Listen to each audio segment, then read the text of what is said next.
A great friend, very rich, accomplished, beautiful. I'm gonna run through a bunch of adjectives, but let's just get to it. Kandi Burruss and say, how you doing? I'm good. Good morning, Kandi. Good morning. So we have you in our ugly studio, so forgive me. Okay, yeah, because when I walked in, I'm like, okay, This did ain't they the normal. move? Now, what's happening is we're actually building this room out because this will be the place for the Hot 97 Morning Show to do like a complete other show after our main show that we do in the morning. So okay. I haven't decorated yet, so I've been a little lazy. So I gotta get to that. But we're moving, little by little. Yeah, see. Maybe we could get for some of the guests. Maybe we could get some bedroom candy, some of those sex toys in here, as a gift. We're gonna have them as decorations, bro. No, as a gift. Like people come visit us, and then the women okay. that come, we come and we give them your bedroom candy. Yeah, I would take that as long as you get a picture for me. A little social media. Yeah, a little social media pic. I'm good Listen, with when that. I did a party with bedroom candy, it was popping. The girls were loving the products. I mean, it was really Thank good you. stuff. Yeah, it's dope because it's really high end stuff, and Kandi really thinks about the girls. Like she has this one little vibrator that's very discreet that you can put Talk in your about purse. And it has all these creative things, like you need to press at a certain time to turn it on, so it doesn't just go off in your purse. It doesn't start buzzing out of nowhere. Ladies and gentlemen, Laura Stiles has obviously sampled the products. Absolutely, courtesy of Kandi. No problem. Do you got use you. your own products, Kandi? Yes, I do. Is it part of your your new relationship, your soon-to-be marriage? Oh, yeah. We bring in the toys sometimes. Yeah, definitely. Oh man, he's a we lucky test man. them out. Wow, some men are not open to that. Some of them are a little shy about the toys.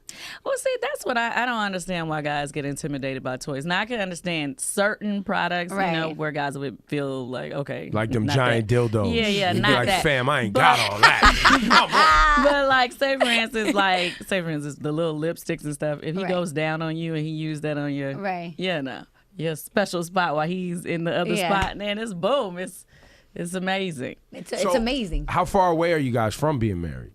Not far. Months, years, Months. Will the public be invited? Will this be a part of the program, the wedding? Will it? Well, it's not going to be on the Housewives. I mean, they're talking to us about doing it as a special. Oh, okay. I like it. So your mom's not too happy though. No, not at all.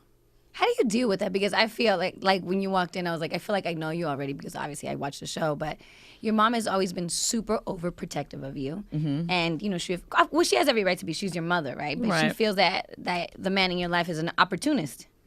Yeah. That's the word that they throw around all the time. all the time. Well, this is my thing. It's just like when I met Todd, he already had a career. He already was, doing well for himself or whatever.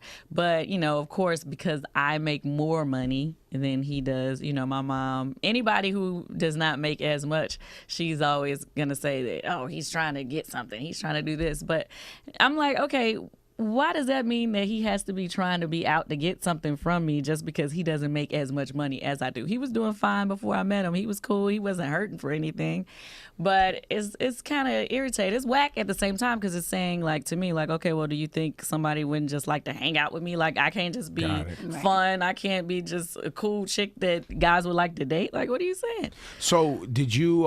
How did the relationship come about? Because I'm not familiar. Did he pursue you? Was it mutual? You guys just ended up working together? He had just started working on our show, and what happened? Oh yeah, a friend we had. Well, of course, we have mutual friends, and while we were out on our Africa trip that was 2 seasons ago, he was just, I guess he must have mentioned to one of our friends, like, I would like to take her out. She seems really cool. And she said it to me, like, oh, I know somebody wants to take you out. So it just kind of went from there, from our friend trying to hook us up. And she saw me. She's like, wait a minute. He's cute. Is he hot? No, he's really handsome. Yeah. And they make a cute couple. I actually like them together. Really? Thank you. Yeah, I think they're really cute together. So I guess the next question is, are you gonna make him sign a prenup? Yeah. And he's fine. Yeah. And your mom is still not happy. No. There's even rumors of them eloping. Really? That wasn't true. That was a rumor, right? That was a rumor. Would you ever do that? Well, I'm not against that. I wouldn't have been against it. I just feel like as long as the prenup is in place, which Yeah. we haven't finished doing that part yet, then I don't really care if we did it big or if we just did, something small and She simple. just wants to get married and move on with her life. See, that's why I like Kandi. I think it's not about the money. And obviously, if he doesn't care about the prenup, so what's the problem? That's what I said. So I mean, you hear women complain sometimes that prenups kind of take the romance out of a relationship. Well, no, a prenup is a insurance policy. Listen, I'm on your side. You know what I'm saying? And I have nothing. Me too. And any chick coming around me trying to get married signing a prenup for my sneakers, like, you ain't taking shit. It's an I insurance understand. policy. You know, like on one hand, it's one of those things where you only pull it out if a disaster happens. Right. You know, because when people get mad and upset, they don't think as clearly as they did when they were all in love. Talk about it. So sometimes people do things when they hurt. They want to hurt you. You know, you want to hurt them. So it you know, we want to avoid all that. And hopefully we never even have to use it, you know. Do you guys do any other businesses together? Are you going to buy a house together? Are you going to do anything else together financially? Well, recently we just produced this musical in Atlanta together. We just did it. It was called A Mother's Love. It was inspired by our story. But it did really well. And we put in a DVD out. Like, he shot the DVD while we were, you know, doing it or whatever. Mm-hmm. So it's a lot of money in it. And yeah, that's gonna be, you know, something we had to split arguments, together. any disagreements on splits? No, it wasn't. Like, I don't be tripping about splits and stuff like that. You know, I just like that. Let's have a clear understanding, because honestly, I would not have been able to pull that together without him. He's a line producer. That's what he does. He knows how to hire the crew, put all that stuff together. Like, you know, I'm more of a creative person. I know the business, but I would never have been able to put together that whole stage, full show by myself. What about creative differences with you guys? Does he kind of just let you rock? We had creative differences at first because, you know, I am a little... I could be strong in my opinion, and he is too. So we had to tell each other to kind of stay in our own lanes a little bit, because he was getting frustrated when I was saying, like, well, nah, we should let this person do it or that. He's like, hold on, no, we're going to hire professionals, and in this, let me do what I do or whatever. Mm-hmm. And so when it came to me saying, well, I think the song should be like this, or this part of the, you know, story should go this way, he was like, well, no, I said, hey, you need to stay in your lane. That's right. Let me do this. And then you guys pulled out some bedroom candy and had a nice little makeup after that, because I know that turned you on when he was like, hey, I do what I do. Yeah, no, it did definitely. I love to see a man that can handle his business. Mm-hmm. Don't get me wrong, I love that. So yeah, that was very much a turn on. But it didn't take long for us to get right in the, you know, right pace as far as like how to handle the whole situation. It's just like in the very, very beginning. And then he was getting on my nerves, because every other day he was like trying to quit and pull out the situation. Because if I say, well, nah, because it wasn't going the way he wanted to go, he was like, nah, I don't need to do this. I'm just going to go work on this other show. And then I'm not going to lie to you. Okay, a lot of people just saw this on the show the other day. Okay, so I'm pro work for yourself. That's right. Okay. But so yeah, I was kind of pushing for him to do this project with me, because in my mind, you know, you can make hundreds of thousands of dollars on the show itself, but then you can also make $1 million or more than on the DVD sales, record sales, whatever, right? Because it's all independent. We're doing it self-funding it. Okay. Well, he was like, you know, it was a couple job offers that came for him to go work on some shows that would have taken him out of town. And I was like, okay, you would rather go work for them, a company, because some people like the more secure situation, know their check is coming every week, instead of taking the gamble of. Right. Not everybody's an entrepreneur. Not everybody's self-employed and able to do that. And now he's since he's been in television or whatever, he's been constantly, you know, working on different projects, working for companies. He used to work for BET for some years and some more other companies after that. So for him, he's used to that steady flow of, he know when his check is going to come right then, right there. But of course, you know, if you're an entrepreneur and you go gamble on a project, you don't know if it's going to be successful. You want it to be, but if it is successful, the reward is much bigger. Yes. So I kept saying that to him, but people on that were watching the show, they were hitting me on Twitter, you need to let him be his own man. And I'm like, I want him to be his own man, but I want him he really wants to work for himself. So why shouldn't I be, you know, the cheerleader for, hey, work for yourself? So did he take the opportunity?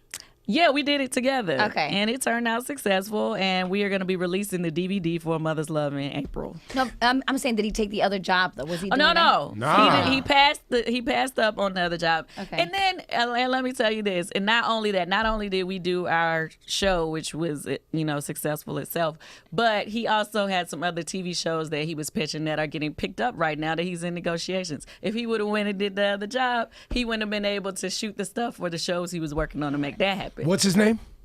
Todd. Todd, listen, sir. I've known Kandi 20 years. She made $1 million 20 years ago. Candy's like, fam, we about to get this money. You know what you do? Sit your ass still, my G, and get this money.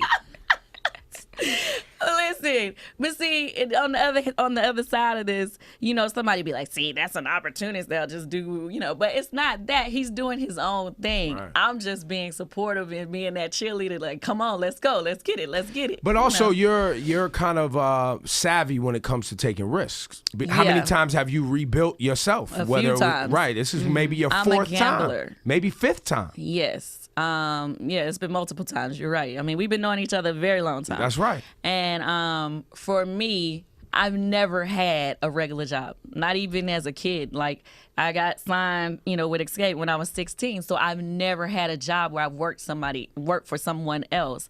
I've always had to figure out what my next move was. So I don't know the feeling of security. You get what I'm saying? And so when other people are like, have a dream, or if they have an idea they want to do, but they scared to take the chance, I can't relate to them. Because you're not afraid. No, I can't be. Because I can't see myself now going to work Working a 9 to 5. Somebody Yeah. telling you what to do. Yeah. Like, what kind of job would I be able to get right now?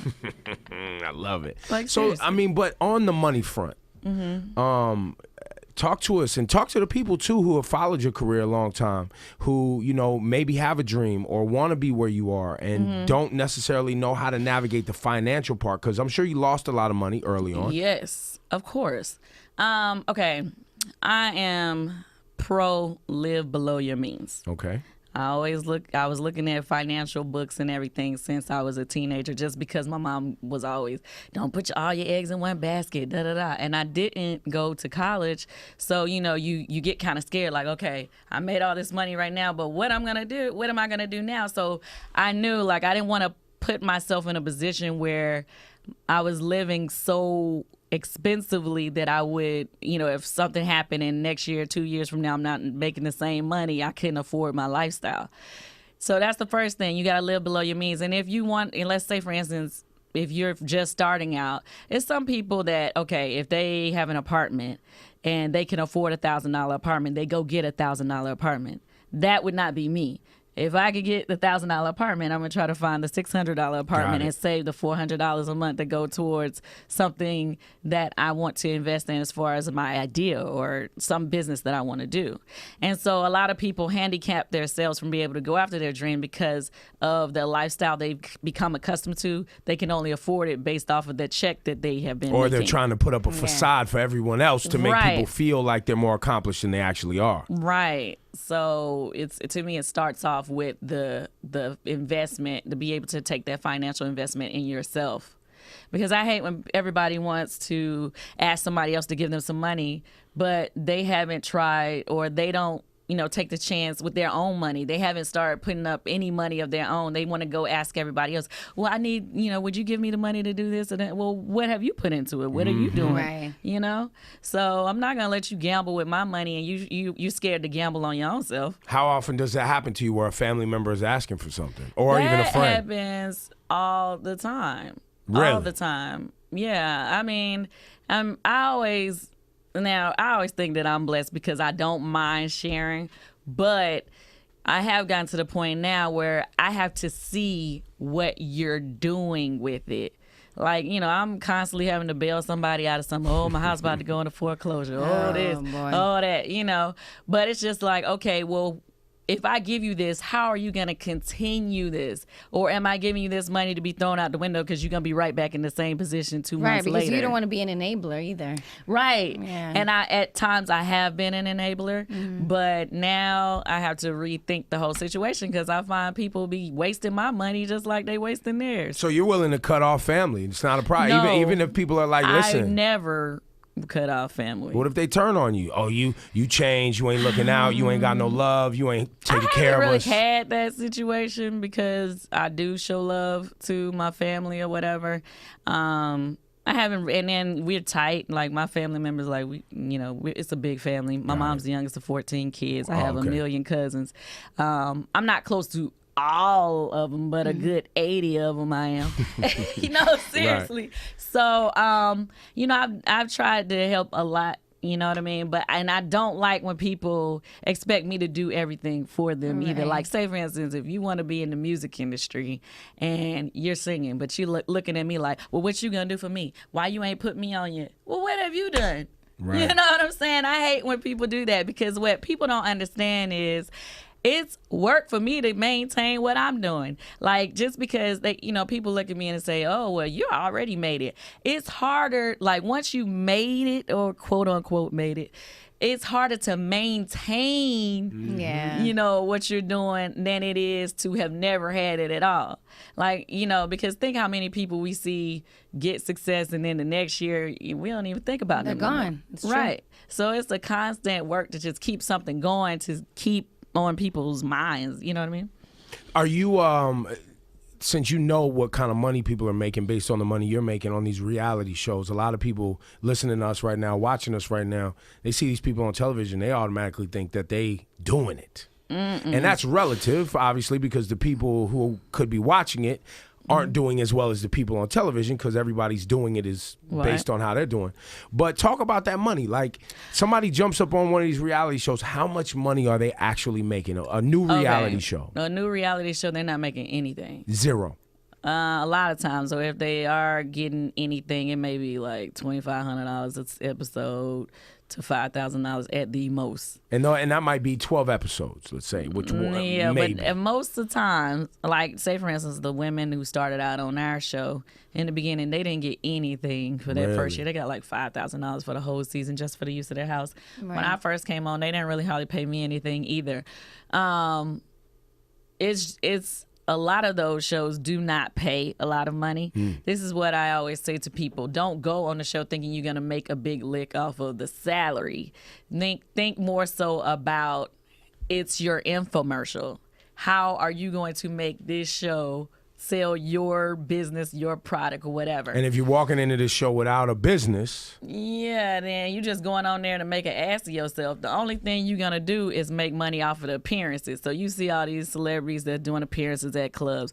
Like, I mean, you can make a grip off that. I think the first year I was on the show, I think I made like $200,000 within a month and a half period. Just on appearances. Yeah, because I stayed, going to this, spot, pick up $5,000, So, but that number, $200,000 in a couple of weeks. In a month and a half. A month.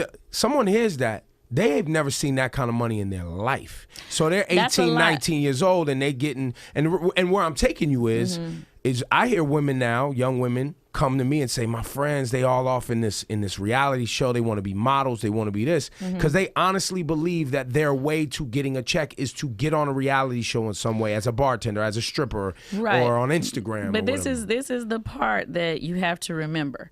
Okay, for me, I was like all about the appearance money at first, right? But then it begins to wear on you to just be in a different city every day picking up that check. But when the show's not on air, you're not getting as many bookings. So you got to remember, and they can cut you off the show at any moment in time. So I'm not for the quick right now money. I'm for the long money. So I had to regroup and say, you know what?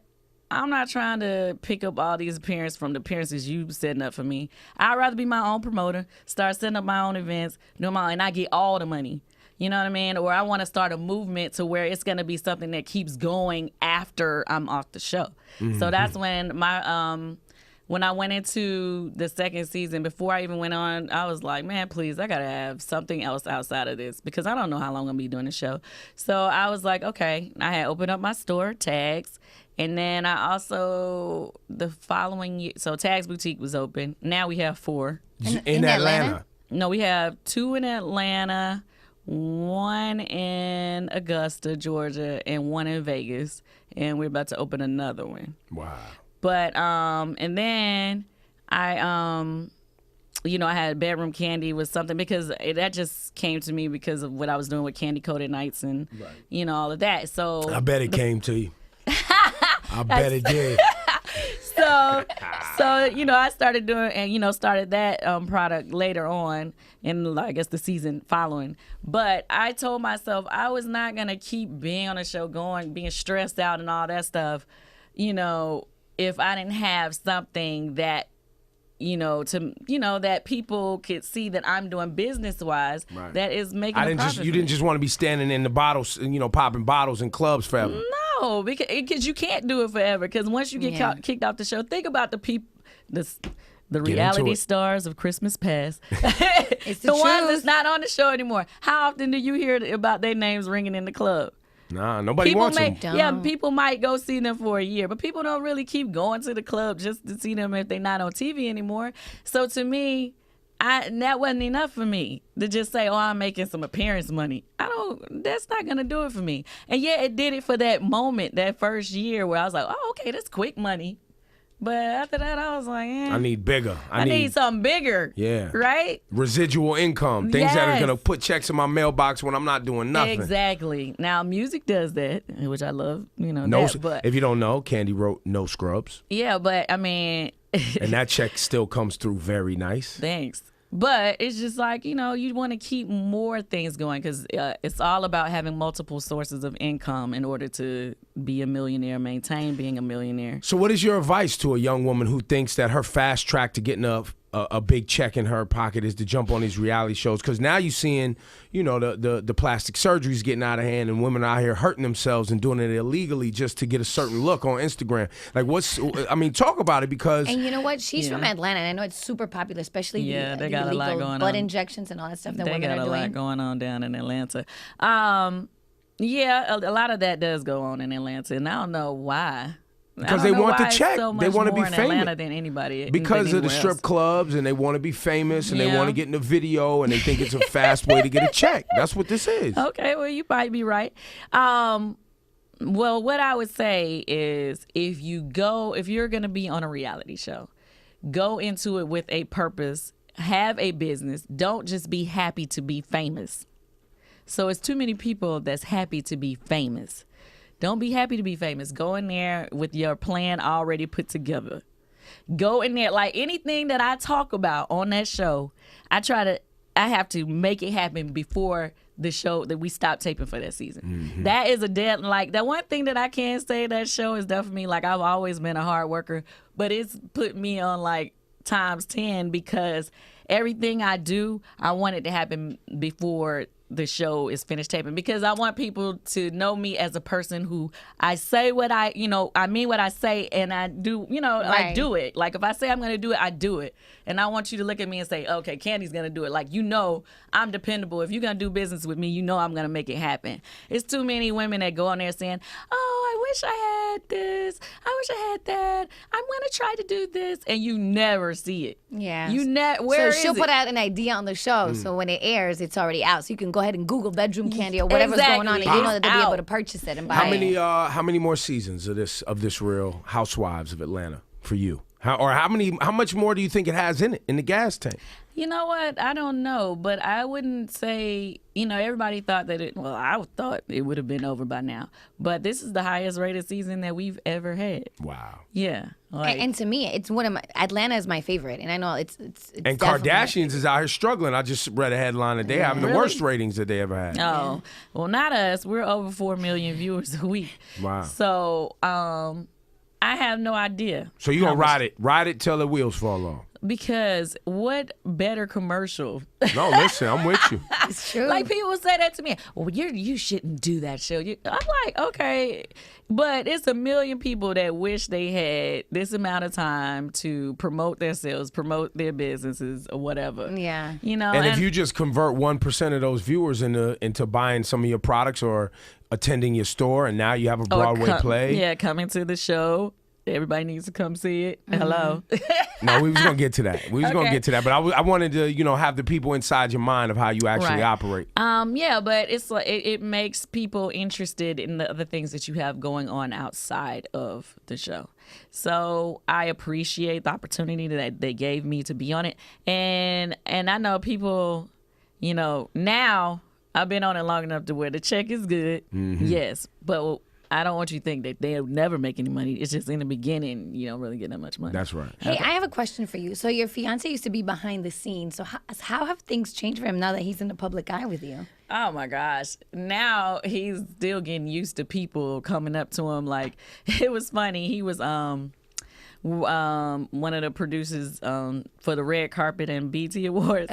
So he was outside, making sure everything was, going like it was supposed to go. And people were coming up to him asking him to take pictures. And he's like, I'm supposed to be working, and this is weird. But it was hilarious. But yeah, it's different for him, and sometimes he feels like, oh man, I done changed my life for this, and he gets stressed out. But it could be good too. You say, sit there, let's get this money, and stop complaining, Todd. Well, Not like that. Not like that. Not like that. I'm down for however he feels. If he doesn't want to be on the show, I'm all the way down for him not being on it. If he, either way, I'm not gonna be mad either way, because I understand this is not really what he wanted. Yeah. That first season that they showed him on the show, oh my gosh, they kept asking him, would you please just, because I can't be on the show and pretend I'm not in a relationship. Yeah. Like, that's not real. That's corny. That's why. Yeah, that's corny. So he finally agreed to do it. And then now it's gotten out of control this season. He's like, oh my gosh, like this. And they don't pay the guys to be on the show. Now, but for his profession, what he does for a living, does being on camera help him or hurt him? Because maybe now he feels like it hurt him in his mind, because he's like, well, people not gonna want me to come work for them, and because he's a distraction on the set now, like that's he how was he on the feels. red carpet at BET. Right. But like a majority of the time, for his position, like I said, he's a line producer. Normally he's in the office. He's not on set. Oh, okay, a majority okay. of the time. Like, unless it's something really big happening, he want to make sure they don't go overtime. He deals with the budgets and stuff like that for the show. And he hires the crew and all that stuff. Okay. So for what he does, he doesn't necessarily have to be on set, but he does feel like it's a hindrance. But he is working on his own thing now, so he's okay. Now the next transition you guys are making is onto Broadway, which you're happening right now. Yeah. I have become a part of an off-Broadway show. Oh, it's off-Broadway. Yeah, it's called Musical the Musical. Okay. This Sunday is my last day. I've been doing it for a couple weeks now, but it's been a great experience. The show had been going on for like 4 years, Right, 4.5 years before. They inserted you. Yeah, which it's been an awesome experience. It's a comedy. It's funny as hell. The music is hilarious. Everything is good. It's something that people didn't necessarily expect from me, but theater is what I love. My feelings are hurt right now. Why? Because the show's over on Sunday, and you didn't even invite me. You didn't even come up here to let us talk about it till now. I had to hunt you down. No. I found out about it roundabout and was like, what the fuck? I was gonna hit you up when I first got Lying here. ass. No, I was. But I was like, I don't know if he's into this type of stuff. Nah, whatever it is, it supports you, because I know, one, I fucks with you, and two, I know other people really like you. So Thanks. we always gonna show you love. Okay, well, you should go. I got 2 shows on Saturday, 2 shows on Sunday, 1 tonight and 1 tomorrow. Yeah, I'm gonna try to make it. Yeah. Kandi Burruss, ladies and gentlemen. Laura, you gonna do another one of these parties with Bedroom Kandi? Yeah, I really want to. We should do another one. We had a really successful one. You weren't here. Maybe you can come hang out with the listeners this time. Yes, we should definitely do it. She's lying. She ain't got no time for us, Laura. That's it not ain't like true. back in the day. That's not true. I was taping Housewives, and that's the only reason why I couldn't go. We'll 'cause they figure had something news out. that day. We'll figure something out. Let's do it. Bedroom Kandi. Laura, what would you call it? Laura's Ladies Night? Was that it was Laura's Ladies Night. It was private. It was only for the ladies. We'll put another one together. We'll have the free sex toys, but y'all got to buy some sex toys, too. No, a You lot, can't- a lot of ladies purchased. It was dope. She had a representative from Bedroom Kandi demonstrating everything, educating the I ladies. thought everybody on was in there how to fondling the use- same equipment. I was like, this is not sanitary. Come on. This is not the way. His mind just goes somewhere else. I don't all know the what time. happens. I don't know what we don't know. Yeah. I don't know what happens at these things. No, it was I don't get really- invited to The these. girls had a lot of fun. It was really dope. Yeah, we had some. Kandi provided some amazing gift bags, so the giveaways were really dope, and a lot of the girls got to purchase some really cool toys. So. Kandi Burruss, thank you for coming. Thanks for having me. Yo, Thanks, Kandi. and much success to Oh, everything you're doing. wait. I need to tell everybody, too. Can they tell everybody to go to my website, candyonline.com? I had no idea about this. What's happening? Talk to me. I have a new song that I'm putting out. Really? Yes, it's called Let Them Love. It's Really? dope. Do we Yeah, have check it? out. Can we play it? Yes, you can. Where is it? She didn't send you the MP3? Okay. Send it over. Uh-oh, somebody's in trouble. Ah! Send it over. Okay, I'm going to make sure you get it. But the song is dope. And then I do have another song, too, and you're going to be shocked about this. Speaking of reality stars, me and Stevie J got to do it, and it's Say crazy. word. Really? It's crazy. He's singing his ass off on the song. And Stevie J is singing on the song. Yes. He's singing on the song. I will send it Who to did you. He did the beat? Yeah, he did. He produced it with one of his producers or Okay. whatever, and I wrote it. Did he try to get Jocelyn on the song? Nah. It's just me and him. It's a duet. Kandi's like, nah. No. I got much love for Jocelyn. No, she's very nice. I do. I got much love for her. But it's a R&B. It's crazy. Okay. Like, you'll be shocked. Kandi Burruss, Stevie J on the same track. Yes. All right. Thank you for coming by and sharing. Thank you. And Todd, play your position, my G. Come on. Let's get this money. There you go.